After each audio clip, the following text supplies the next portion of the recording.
So hi, I'm Colin from Amazing Food and Drink TV. Today we're with Brendan Allen, CEO of the Food Innovation Park in Galway. And Brendan's kindly joined us and he's going to tell us a bit about his background and his company. So Brendan, over to you. Thanks, Colin. So a bit about my background first. I come from a farming background in the Midlands in Roscommon, and like every other 15-year-old boy at the time, all I wanted to do was farm. So I left school quite early, no education, and became a farmer at the age of 15. So I went from schoolboy to farmer literally overnight, and spent 3 to 4 years at that, and I realised that that's a really tough job. It's a really tough lifestyle that you're putting yourself in for, and there was a lot of question marks I had about how we farm and why we farm. So I went back to education, and I became, went back late and became a marine scientist eventually after many years at it. Very good. And I spent a lot of time in academia. Then in 2008, I got itchy feet, and I decided to go back to my farming roots. And my first business in food was Castlemine Farm, and that's still going, and it's going really well. And what we done there is we took the business model of our farm we inherited from our father, myself and my brother, essentially just changed the way the farming model works. We didn't change the way we farm, so we still produce top quality products, but we changed the way we sold it. So we actually decided we're not selling to meat processors anymore. And Colin, this might be important as the discussion goes on, is why a model like this is important. We decided, right, we're going to find our own customers, be they chefs or even just ordinary consumers. Mm-hmm. So we had to set up a whole new route to market for our farm produce, and we did that through setting up our own process and our own retail and our own distribution. And that sort of took me into my second business. So I've multiple times gone into startup mode in particularly in the food industry. And before you go on that, sorry, Brendan, could you tell me why you did that? Why did you feel that you needed to change that model? There was a couple of reasons. Reason number one is myself and my brother both wanted a farm, but the farm itself, and it's a big farm, it's 250 acres. It didn't even sustain one person, not even part-time one person, really. My father done it for many, many years, and he always went on about there was never a steady income from farming. So this is beef and a sheep farm. Mm-hmm. My father never recommended it as a lifestyle, but not as a business model. You're never going to get rich. You're not even going to make a living. And farmers today are not making a living off farms. So we both wanted a farm. And for me, it bothered me that why had we all this value on the farm? So when you added up the actual value at consumer level, there was a lot of it. And I said, why are we getting the least amount of it? And we used the product for the longest time. So there was a little bit of a driver in us that we want to investigate. There has to be a different way of doing this. We don't want to have to go at the status quo and just become a really efficient monoculture beef farm, which all the farms have become. Mm-hmm. We diversified what we do, and then we found different markets for it. Now, don't get me wrong, it was notoriously hard to develop the business model because a few reasons. We knew nothing about it, didn't know how to process meat, we didn't know how to sell. Like my brother was a carpenter, I was a scientist, so we had never had a sales background. Knew nothing about finances. I remember the VAT returns and things like that used to be nightmares. A big box full of receipts. Sounds like my business. I was much the same myself. Yeah, and you learn all these lessons in startup businesses. But on the other side, we got used to get massive feedback from customers. So eventually, when we built a customer base, they became so loyal and so into what we were doing, because literally we were taking product from our farm in Roscommon into Roscommon town and selling it. So it was like grown local, sold local, and we were casting it wider out to Galway and Dublin and places like that. But people really bought into it because we're in a farming community in Roscommon, and a lot of them were going, yeah, why aren't we all doing this, or why aren't more of us doing this? So that was really the intrinsic motivation for doing that. Plus, I wanted to dab my toe into entrepreneurship and business. You had enough of academia? I had enough of it. The thing about academia is, it really is a lesson in egotism. As academics, all we want to do is inflate our own ego as much as we could over the next person. So that's pretty much. Yeah, and now you're taking a completely different route. And I have to say, I admire you. Hard what you've done. especially not knowing any of the things that you've just spoken about there, you know, finances, marketing, sales, distribution. I mean, that was a leap in the dark and a leap of faith. Oh, complete leap in the dark. And the naivety of it when you look back is that I thought all this stuff would work out. Like, it's not like you set up a business, you see business people all the time do very well once they set up. And I thought, sure, I'm going to be one of them. No idea. The No reality idea. is totally different. I actually lecture in business studies and in marketing, but the difference in lecturing and actually running a business is night and day. Oh, night and day, yeah. Night and day. Because lecturing doesn't tell you that you have to do 48-hour days sometimes. 8-day weeks. The business goes under, you know. Absolutely. So sorry, I had interrupted you and asked maybe why you'd done, you know, you'd done what you'd done. So sorry, carry on then. So where I was going with that is that we were distributing products as well outside of, you know, Roscommon, so we were going up to Galway, Dublin, and different places. And we found distribution is notoriously difficult to make efficient when you're doing it for yourself. Just bring a product to restaurants or to other retailers. And that's what led me to my second business, which is Food 360, where I'm sitting now. And it's a distribution business. So instead of just our products on vans, we have about 30 other small SME companies that had the same problem as us. It was extremely expensive to distribute the product. Mm-hmm. The big distributors are gone too big. It's just you disappear in there, but you still have to do your own sales. So Food 360 then, having learned all the lessons from Castlemine, I says, right, we'll bring all the lessons and not make all the mistakes in Food 360. We just made a different set of mistakes completely. So I can't say it was any easier. It was still another startup, and we're on year 3 with that, and that's beginning to go well for us now. And then on to all this activity in food, and particularly my science background, I've got attracted into another project, which is Food Innovation Park, but the real project there is Real Farm. So we're about to launch one of the biggest climate controlled agriculture projects Ireland has ever seen. We're building large scale greenhouses on the edge of the city. So we're targeting Galway, Dublin, Cork, Limerick, building greenhouses, controlling the climate, and doing year-round production of leafy greens, herbs, and supplementing all those imports that we're reliant on, and being able to distribute that right into the cities that we're on the doorstep of. So it really is a new model of food. It's sustainable agriculture. Very exciting. And are you going to do the same thing? Are you going to cut out the big retailers and go direct, or how's it going to work? We're exploring that model. The retailers are essential to get a mass population of consumers. Yeah, okay. So we wouldn't just say we're cutting them out, but what we are doing is we're going to probably use the Food 360 model and other distributors like it to get to a lot of food service outlets, so chefs and John. Okay, brilliant. Large, like the university, are interested in the project. So we're going to go to the market that way, and we're going to stay as close to the market as we can to keep the carbon footprint of. That was going to be my next point. You're going to reduce your carbon footprint, obviously, doing this. Absolutely. And we're working with an engineering company, one of the biggest in Ireland, on renewable energy to drive the climate control as well. Like, we're using natural light, we're using the natural climate, but we're just supplementing it at times of the year when we need a bit more heat, a bit more light. It's still very natural growing techniques. We're using hydroponics, so we're using water to manage the nutrients. Brilliant. We still use soil for the plants, but we use water to manage the nutrients. So there's no heavy soil degradation that's going on as well. So that's another problem the world is facing. So this is one of the most exciting projects. It's big scale, like it's in the multiples of millions, the investment that's gone into it. Amazing. Scares the living daylights out of me. That's what makes it exciting. Yeah, exactly. That's what makes it really exciting. But have you done this in Galway currently? Have you got a smaller model of this, or is we've our first pilot. I'm just literally in from the farm. Our first pilot project is up and running. We have plants growing out there. We have a NASA scientist coming over next week to be a consultant on it. So he actually designs the growing systems for the space shuttles when they go up. Oh my God, this really is big time, isn't it? This is really big time, and I'm heading it up at the moment.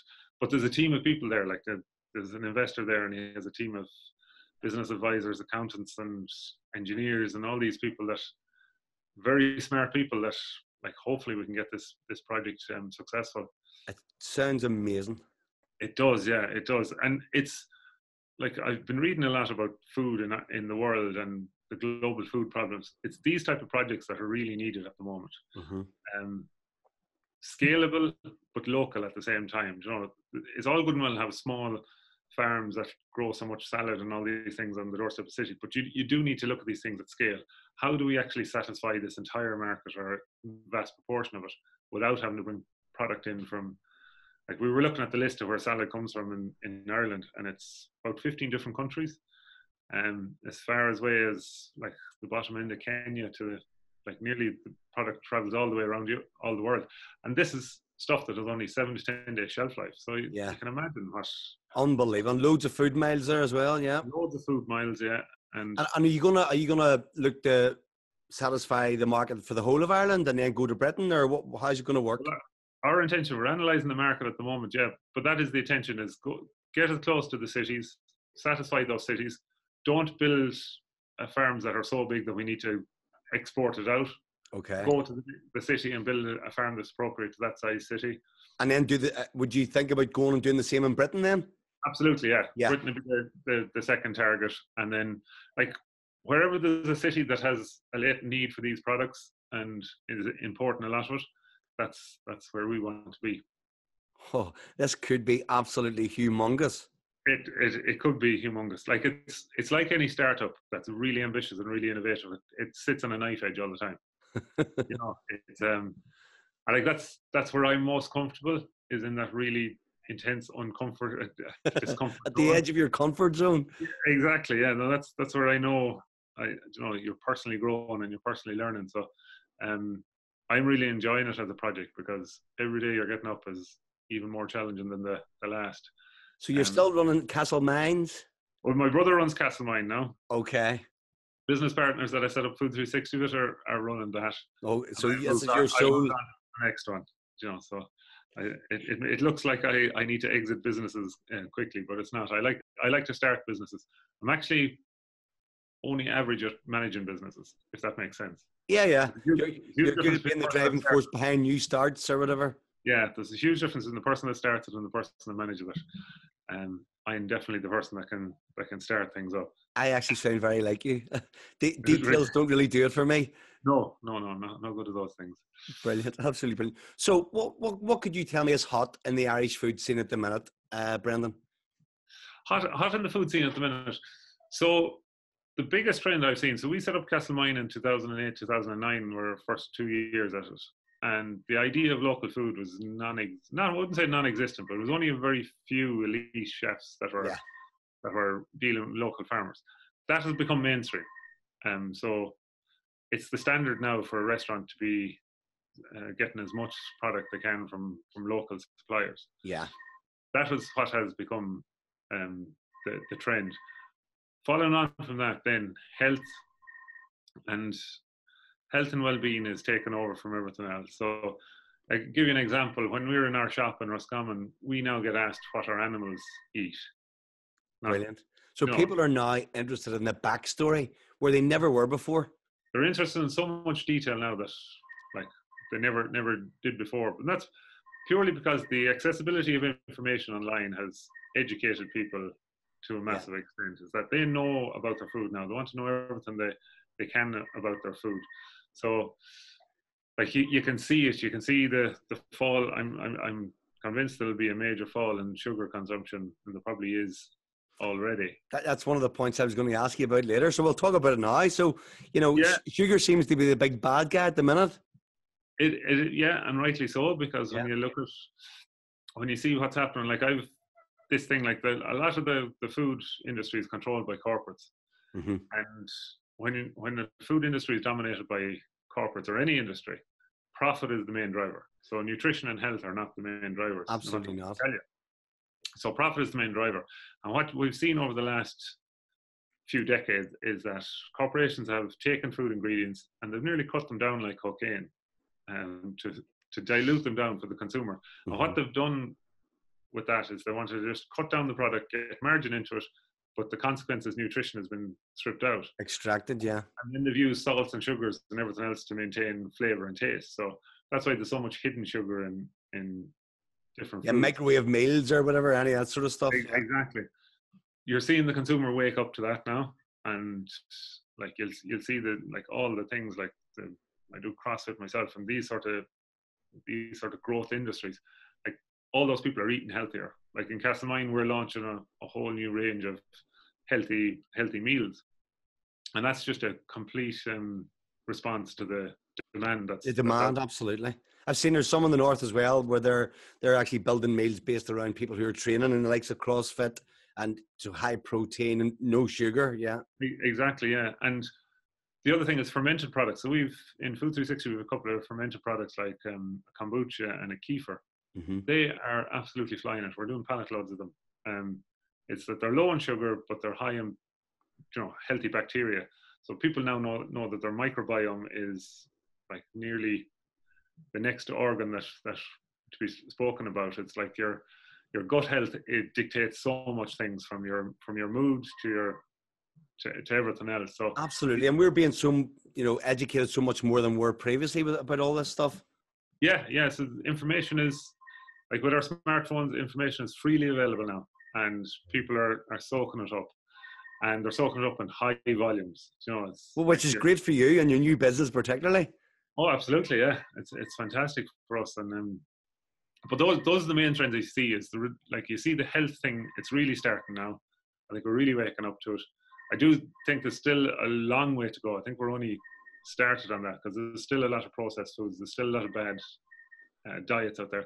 The one thing I would say is that the nutrition industry does itself no favors. It confuses the hell out of people all the time. Yeah. Wine is good for you today, but it's not tomorrow. Cheese is good for you today, it's not tomorrow. I remember growing up, eggs were bad, then they're good. Red meat's bad, now it's good. Gee whiz. Exactly. The only people that didn't fall for it are my parents. They always ate butter, and it was bad for them for years. They still ate it, and I used to give out, and now it's good for them, so they're still eating it. So unbelievably, I did not like butter for probably the whole of my life until about 6 months ago. And I'd seen a program about it a long time ago that margarine was actually originally made to fatten up poultry, and it didn't work. It was making the poultry sick, and somebody said, well, we've got money invested in this, let's turn it into a product that we now take. I now take butter, and I can't actually take margarine anymore. And it's something I couldn't palate before. It's unbelievable. And rightly so. I wish I'd done it 30 years ago. Yeah, absolutely. So like healthy fats, then they know now it's good for your brain, it's good for energy levels, it's so much better than any sort of refined sugars. So absolutely. And where we heard fat before, it was like, oh, anything fat's bad. Yeah, exactly. And like cholesterol and all these things that were, now these myths are being brought. There weren't even myths, there were actually industries trying to fabrications, but down fat, get sugar in, get carbohydrates in, because we get more money out of that. There's of course. Didn't they recommend that you had 6 slices of bread per day as part of a healthy diet? I wonder who come up with that stat. Yeah, I'm sure it's a bread. Absolutely. So Brendan, what are you passionate about? Tell me about your passions in food. In food, the thing I'm most passionate about is, and one of the reasons for everything that I've done to date, is the idea of creating a sustainable food industry. And core to that sustainable food industry is farmers being taken care of, getting fair value for what they produce, and not being stuck at the poor end of the supply chain, which they are at the moment. And they do all the hard work, if you be honest, as well. They do all the hard work. And like your beef farmer in Ireland is getting less than the production price for beef. And you ask why then do they do it? Like, number one, farmers love it. Like they love farming. Like it's in their blood. But trying to break out of the mentality that we're caught in, that this is where we're stuck. Farmers have a fixed mindset. It is how it is. We have to take the price we get, and we can just give out about it and stand outside Tesco's or go up to the government buildings and protest. I think that's a missed opportunity. I think if you take a growth mindset towards it and say, look, let's look at this differently. We might have to do it as a collective, and that's probably the only way farming can innovate going forward in a way that will create massive value for itself. Collectively come together, come up with different solutions. It's like there's more than one way to reach consumers. We've seen what Airbnb and Uber have done to industry. Disrupted the market. Facebook have done to advertising. Totally disrupted the market. Food hasn't had a major disruption yet. HelloFresh and a few things are bringing food to people's homes. Yeah. There's nothing to say the farmers can't be part of that. Well, you're the forefront of this now. Well, you're heading it. Sometimes I'd like to think so. Sometimes, you get frustrated by the lack of progress that you can make, because you're up against massive companies. Yeah, the rubber wall where they're fighting back to try and keep your head down. Exactly, and like I spend a lot of the time looking at my profit and losses, banging my head against the table, going, what am I doing? But at the same time, like with 1, 2, 3, nearly 5 different companies, all trying to tackle a different component of this. Like from Castlemine to Food 360, we have an agri-tech project doing sustainability measurement called FarmEye. We have Really Farm doing this like large scale sustainable farming, and but my ultimate passion would be to be able to bring groups of farmers together, or be able to bring a collective of farmers together and give them the capabilities, the processing and sales capabilities to get fair value. Absolutely. The consumer will not need to pay any more. All we have to do is displace that value in the big, large corporates in the middle of the supply chain.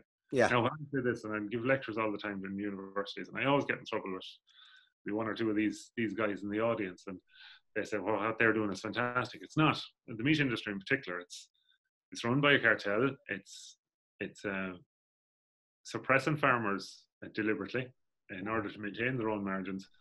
And my true passion lies within that, is breaking that model, because yeah. I'm one of these people that when I see something that's wrong, I don't just settle for it. I just said it doesn't have to be wrong. If you understand, we can fix it. We can fix it, yeah. And all it takes is enough people, or enough, and like yourself, your idea is stupid and until it's proven right, and then you're a genius. Absolutely. But someone, and the one thing I am excited about is when over the last 5 years, been doing a lot of lectures and stuff like that, you see this young, very educated farmer, educated up to PhD level, because they're staying off the farm as long as they can. Yeah, it's too hard work. PhDs, but they're going back to the farm, and they're not. They even tell you they're not going to just do it the old way. Yeah. They're going to innovate, and they're going to come up with new products and new services and new ways of making a living off farms. I just love seeing that. It's a breath of fresh air. It's brilliant, absolutely brilliant. More people like yourself. Well, you'd hope so. Like, I hope they don't use me as a role model of it, but you're underselling yourself, Brendan. Yeah, well, yeah. When you live in my world where you get more wrong than right, you sort of. But at the same time, like, it is going to take people to. Like, I'm not worried about the consumer, because I think the consumer is changing, and everybody looks at the consumer and says, well, the consumer will have to pay more money. They will. The consumer will have to change their habits. They will. If they're educated and they know what's going on, they will respond to it, because the consumer is very conscientious. They're changing rapidly. Sustainability is in the forefront of their mind when you look at the way plastics and things like that are going. Yeah. Once they become aware of how broken our food system is dictated by corporates, built on profit. Health and sustainability are non-existent in it. Yeah, bottom of the pile, if even on the pile. Yeah, and what it's doing, it's making our populations unhealthy. And then we have a very, very robust pharmaceutical sector on the back of that. That helps us. Once they make us sick, they help us stay sick. Exactly. Yeah. And I don't think it's conspiracy theory. I don't think someone is out there pulling strings. I think that's just the way it's happened over the last 40 years. It just became this, and people seeing opportunities to treat disease, people seeing opportunities to feed people with very poor food, and we're left with what we like. It's just we're just taking it. It's just it's not a conspiracy of any sort. It's just what we ended up with. So do you see many food companies starting up, say last year, maybe even coming into this year, with that in mind, that they want to try and break this stranglehold from these corporates? What's it like in the Food Innovation Park itself? Have you many small business startups there? Well, no. The main thing we're working on is the Really Farm. It's this climate controlled agriculture. We also have an R&D company there as well. What I'm seeing is we meet a lot of small SME food companies. The ones that are doing well are the ones that are focusing on health. But the ones that are doing really well are the ones that are not going through the traditional supermarket model. That's really tough. Like, you need a lot of margin to get a distributor and sell it to a retailer, and then you need high volumes to actually survive there. They're not doing that well, but there's a company called Clean Cut Meals in Galway. They're selling most of their stuff direct, either online or to your door or whatever, and it's just meals. They bring you healthy, nutritious meals to your door. They are doing really well. Now, saying that, it looks like they're doing really well. I have no idea. You know yourself, everybody thinks I'm doing really well. You see all the money coming in, but not what goes out the other end. Yeah, exactly. I kind of I lost my train of thought on the question, but it was. I'd sort of said, are there many sort of food companies starting up who are maybe trying to break the stranglehold of the corporates? Yeah, there's none of them. What you have in this country, and I was at it was actually the Minister for Agriculture at the time, Simon Coveney, spoke about it, is that you have a huge amount of really, really small companies and you have a huge amount of really, really big food companies. You have very little in the middle. Okay. Once a small company gets any sort of traction, they're normally acquired by the bigger companies. Yeah. The brand is acquired. And so the consolidation among the bigger companies just gets bigger and bigger and bigger. Breaking the stranglehold of the corporates is a mammoth task. Like, absolutely. It's a huge task. And there's some making some strides into it in other countries like HelloFresh and Blue Apron in New York. These ones in America, there's some exciting stuff happening. Now, there's some really ridiculous stuff happening, like synthetic meats and stuff like that, which I don't agree with at all. Yeah, I'd seen a wee bit of that. Yeah, they're growing meat in like a test tube type stuff. Test tube or plant-based proteins, which are fine, but don't turn them into meat and think you're eating meat. Just eat the plant-based proteins. If you're still want to eat meat, eat the meat. And you know, I'm like, I know meat production is not the most sustainable, but in Ireland we've the best of what's to offer in the world. Yeah, great. So a lot of stuff happens. A lot of startups in America and like these plant-based proteins and different things like that. So that's becoming more popular. But what that's all leading to is more processed, synthetic, corporate controlled food. All that'll happen is the big boys will come in and probably take it over. That's it, and it becomes corporatized, and like it's like food that's designed for profit is a dangerous thing. Yeah, it really is. I get that. And have you seen any success stories of local, maybe artisan producers or anyone doing really well? There are plenty of them around, and like, you know, when you're an artisan producer, like, you have to work yourself into the ground just to make a living. Like, it really is a lifestyle. It's very hard to scale a small food business because distribution is really difficult. If you might have a 6-month long shelf life and you think that's great, but if you have a product sitting on a shelf for 6 months, it's not selling. So you really need. I have this thing: if you have a year-long shelf life, don't bother. Month, it's too long still. If it's 10 days, if it's moving in those 10 days, you have a business model, but you have to work like hell to keep it turning. So it's those guys at that level. So people that are doing fresh, chilled product like that are doing quite well at it. Like those guys, Clean Cut Meals, like every week they're selling to the same customers. That's the business model. You can, like, Castlemine Farm is the same. Every week we're selling to the same people. Yeah, that's one that you could. Because they like what you do and how you're doing it. Then exactly. So there's plenty of those companies around that are doing good products. And, you know, like at the Food Academy with Musgraves, we do a lot of their product, like Blake's Organic Kefir, Synergy Kombucha. Like, these guys are getting great traction. Good. Again, all based on health and well-being. So which is actually brilliant to see and hear that we as consumers are starting to actually realize what we're putting in their bodies is really important. Exactly. And what about, Brendan, the local Irish drinks market? Any ideas of what's going on there? As in alcoholic drinks or non-alcoholic, whatever. I mean, you'd spoken about some of those protein-based drinks there, the probiotics. Probiotics, yeah. That's kombuchas. We've seen 3 companies approach us. We're working with 2 of them. One's really doing very well. Like, we're seeing a massive trend, and particularly in rural areas, which it took us unexpectedly, that older women and men that drank kombucha and kefir or made it themselves years ago had fallen out of favor, and now it's back.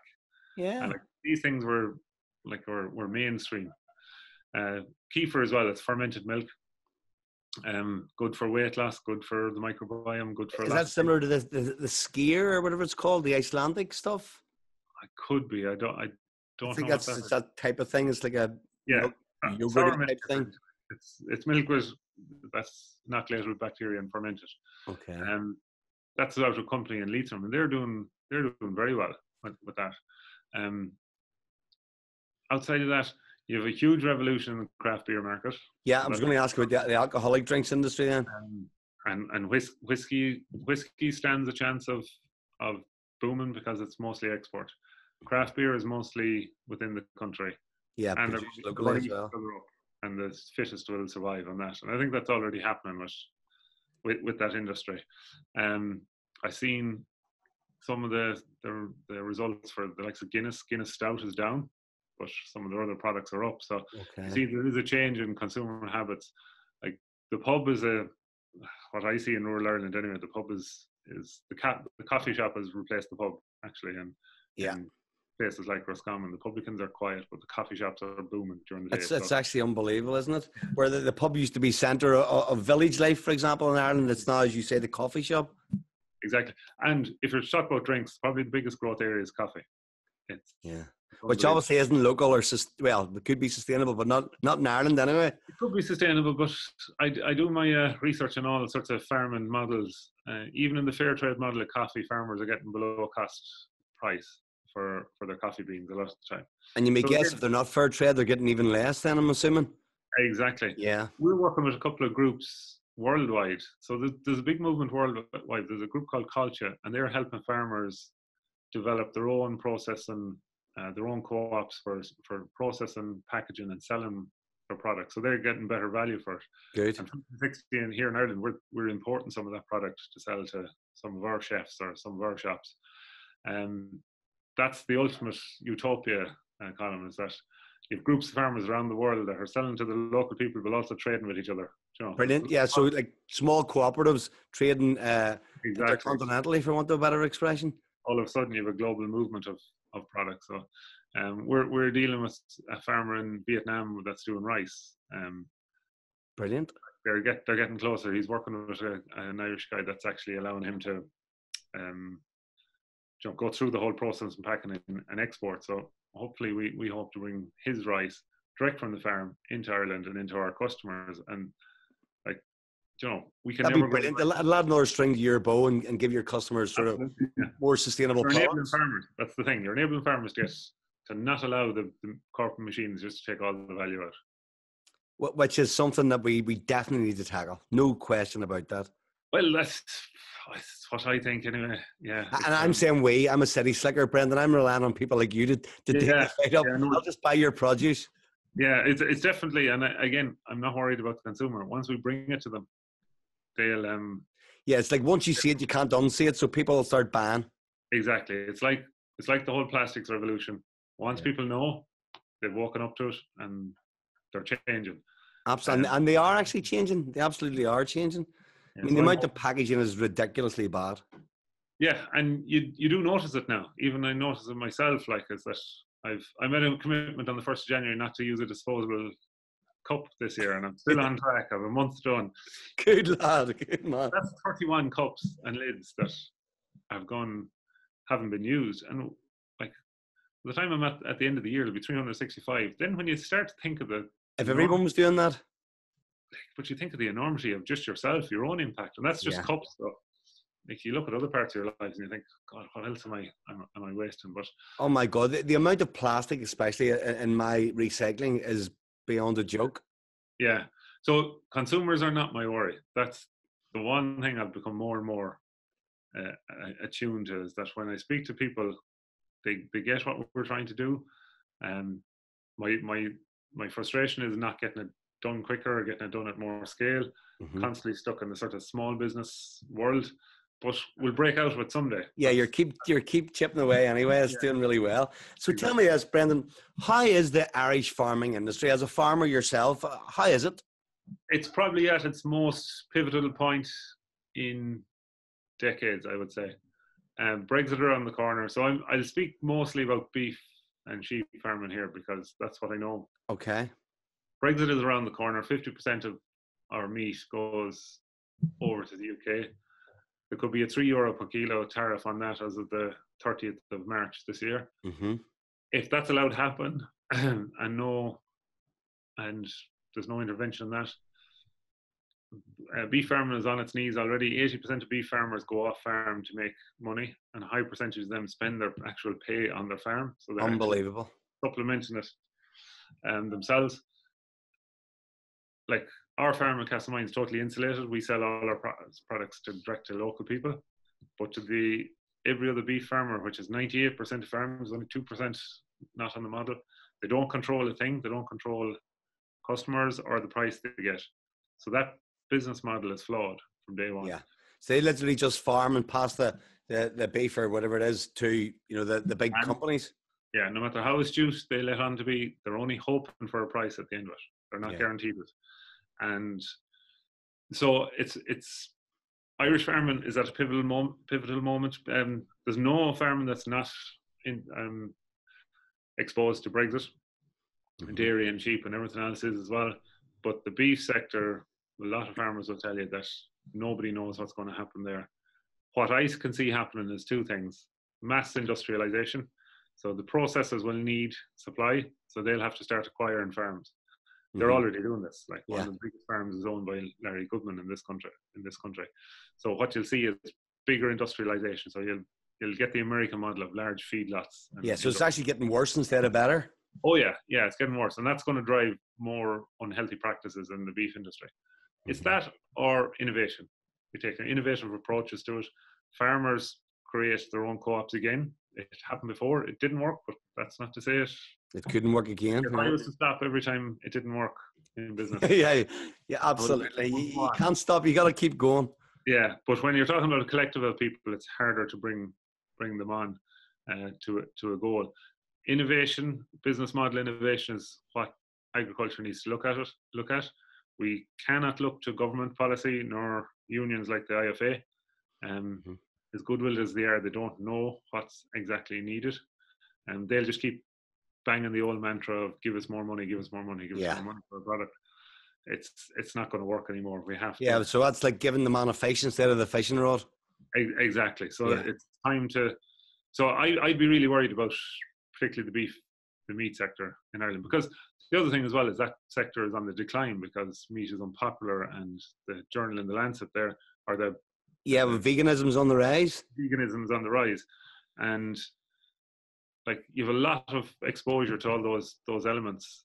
So it seems to be a lot of negative publicity around meat, which quite a lot of it's unfounded, I imagine, but it makes it doubly harder for the beef farmers. Yeah. To say it's unfounded, so there's a couple of things. There's sustainability of farms. So is meat production sustainable? Like you go onto Board Bead's website in Ireland and they say, we've Origin Green. It's a great program.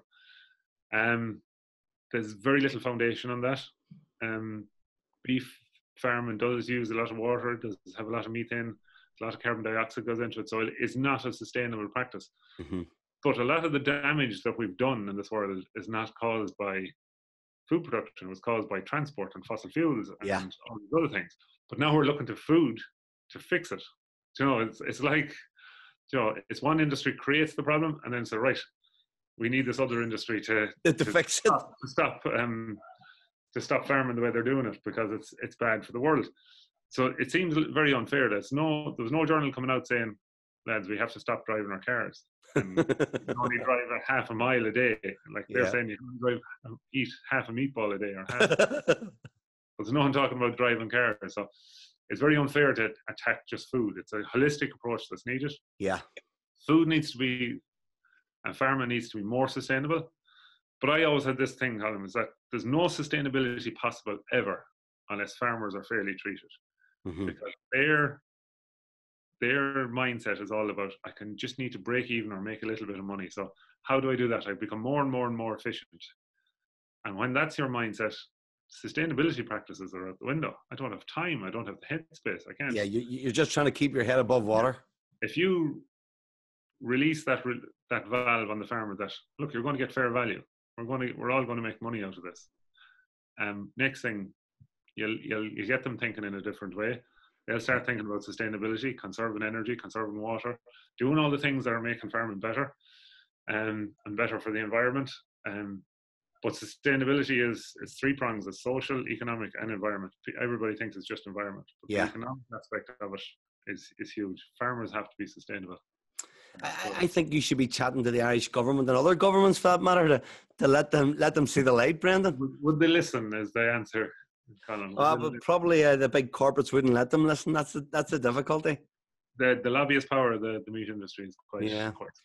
So you'd spoken there about sort of cooperatives around the world. Maybe that's the way to go. If local Irish beef farmers and maybe rice farmers in Vietnam got together and started trading, maybe that's something. That's what we're trying to create in a way. Just exporting, but in a different way, in a sustainable way. And the funny thing is, we just need to process the product and sell it. Like those two steps is known science. There's nothing massively innovative here. Like if we're able to process our product, sell it into markets, and make sure that value is distributed among the farmers, and the processing and the sales element is looked after as well. Like it's not a difficult science. And I know, like if you approach Musgraves or Tesco's or any of these guys, you say, right, we can sell you direct from farmers, or you can buy through this system. They'll go at the farmers, but they want what their customers want. You see the marketing that a lot of places do is that we buy direct from farmers. Absolutely. And have the farmers on the front of the packaging now. Exactly. No, they don't. They buy off meat processors, which the farmers under control. We call it a spade. Yeah. But like there is like those opportunities will be there. I've no doubt that you have a hell of a competitive advantage if you're going in at a similar price. If you're going in against, say, the meat processors, but this is us as farmers coming. Mm-hmm. They're going to listen because it's more sustainable. The farmers are getting a price. The farmers are going to be happy. They'll be able to trace it all the way back. Farmers then can do sustainability practices that will help the even the sales of that product because it's more sustainable. Mm-hmm. I tell you, it's been exciting. Yeah, that would be a brilliant growth area, wouldn't it? Yeah. All it takes is few people to get together and raise the capital and go for it. Well, you're doing very well so far. So tell me, I know you've got this big massive project on with the sustainable farming, with the lettuce leaves, etc. Any other future plans? Anything in the background there we haven't spoken about? Yeah, there's lots. Ideas are not the problem. They're not the problem. It's getting into fruition. Execution is the thing. No, really focusing on the climate control agriculture at the moment. Do have a lot of plans around different re-engaging my academic background. Okay. Working with universities, because we're going to become the way I view it is we're going to become experts in plant production. Plants hold a huge potential for us in terms of the phytochemicals, all the different micronutrients we can get from plants.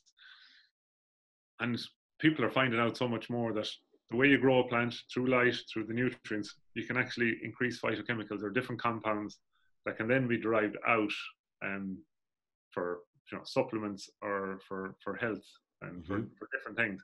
Now that's very much an R&D end of things, but that's the approach I'm taking with this as well, is that we're growing for food, but we also want to grow for health and well-being as well.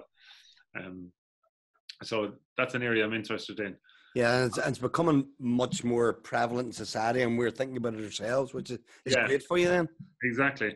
But also this idea of a collective of farmers and having a global system where farmers are trading with each other, and you have the distribution and the sales links to it as well. That's one that really excites me. It's something that is always there, and I have the components of it, but just getting it out. But it can be doable. I mean, it'll take a lot of people like yourself with a bit of drive and a bit of know-how. No, it is doable. There's no doubt about it. It's doable. But you're right. It takes someone to sort of grasp it by the collar and make a go of it. And maybe I'm the one that fails, but the person that comes after me learns from what we failed on. Like, you always see that as the innovator fails quickly, and then the one coming behind them is the one that succeeds. but I mean, that would be good. Wouldn't matter for you because your passion is that. You'll be happy with that, actually. Oh yes, if you're lying on your deathbed, then you realise that you created some change, it would be great. But I hope you're the one to succeed, if I'll be honest with you, Brendan, because your passion shines through. Hopefully. So tell me, if anyone wants to find out anything more about what you're doing and all of the ventures you're involved in, how do they do it? So there's a couple of ways. CastleMineFarm.ie at Castlemine is our Twitter account on that. I'm on LinkedIn myself. You are indeed. I found you there, and I'll actually put this underneath the video as well. Perfect. Yeah, so I'm on LinkedIn myself, and then we're setting up Food 360 is the other venture that we have, and we're doing a lot of exciting things there en route to market, and that's food-360.com. We're launching some new things there, which will be new home delivery and website, and a lot of new exciting things there as well. But the main place to find me, and I'm quite good at getting back to people, is on LinkedIn as well. Brilliant. I'm sure lots of our viewers will be very interested in this video and what you've just said, Brendan. Hopefully. Well, I'm always interested to hear from people who want to get involved in some way. Well, it's been absolutely amazing to chat to you. Really informative, very interesting. And on behalf of Amazing Food and Drink TV, I'd like to thank you very much for taking part. Not at all. Thank you, Colin.